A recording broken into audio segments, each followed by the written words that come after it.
Hello children, today in literature class we are going to take a story from The Narrow Escape and Other Stories by Oda Gibson.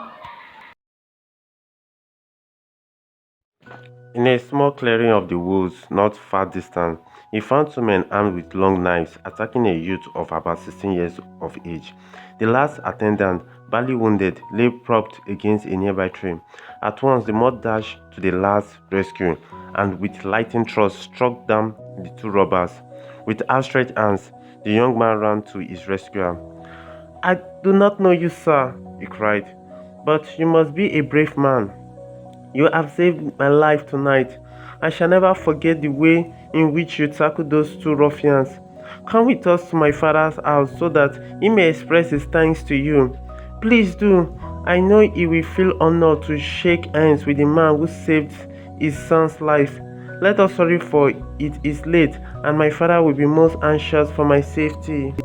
"But I am an Arab and a hunted man," said Ibn Aden. "That does not matter. After what you have done for me, you will be safe under my father's roof." The man nodded, helped the wounded attendant to his feet, and putting his shoulder under the injured man's armpit, assisted him to walk after the boy. About 10 minutes later, they came to a wall beyond which the high tower of a castle could be dimly seen.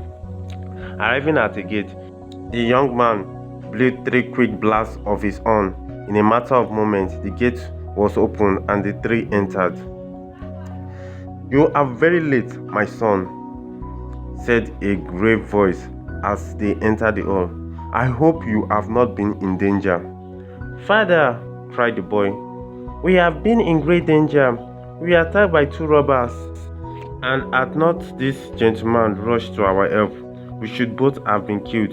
I have brought him here, father, as I knew you would wish to thank him." "You could not have done better, my son. The man who has saved your life deserves more than thanks at my hands." In the dim light of the room, he went forward and laid his hand on the stranger's arms. "Whosoever you may be, sir," said Don Inigo, "you are most welcome here. You have saved my only son, who is dearer to me than life. Let the lights be brought, for we must celebrate the occasion." The lights were soon brought, and again Don Inigo offered his hand to the man. The latter, when he saw that it was Don Inigo, stood rooted to the spot in amazement and alarm.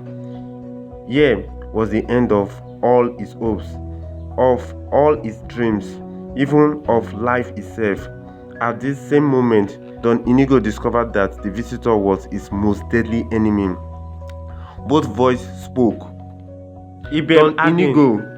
While they still looked at each other in dismay, a loud noise arose outside, and a servant entered to announce the arrival of a troop of soldiers. "Admit them," ordered Don Inigo. Turning to the man, he said, "A price has been put on your head at my order. You are an outlaw fleeing from justice and closely pursued by my soldiers, as you see. Nevertheless, after what you have done for me, I hold your life secret. Come in here." The governor opened a secret door in the wall, and the Arab passed into the dark room beyond. Meantime, the soldiers had entered the hall, and Don Inigo went to meet them. "My lord," said the leaders, "we have searched everywhere for Ibn Eden, but we have lost all trace of him. It does not look hopeful for us to continue the chase in these parts. I feel that we should return to headquarters for fresh orders." "I quite agree," replied Don Inigo. "Return to the headquarters without delay. Your search in this district does not seem likely to succeed." The soldiers retired, and the governor reopened the door of the secret room. Ibn Eden stepped forth, and the two men regarded each other with keen interest. Don Inigo spoke. "We must act quickly while darkness favors us. I shall order my private carriage to be ready for you.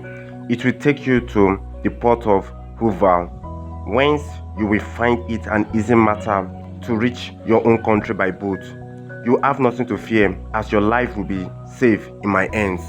Slowly, Ibn Adin unfastened his sword belt and drew the weapon from his sheath. He then placed it under his foot, and with a sharp blow of his heavy boot, broke the blade in two. "I had vowed to slay you with this sword," he said, but your kind and honorable actions have conquered me, and I have no wish to be revenged upon you. I leave my faithful horse to the care of your son." The two men shook hands warmly, and then Don Inigo departed to have the carriage prepared for the journey. Next morning, the Mon sailed to North Africa, and never again did he try to raise his people against the Spaniard. The end.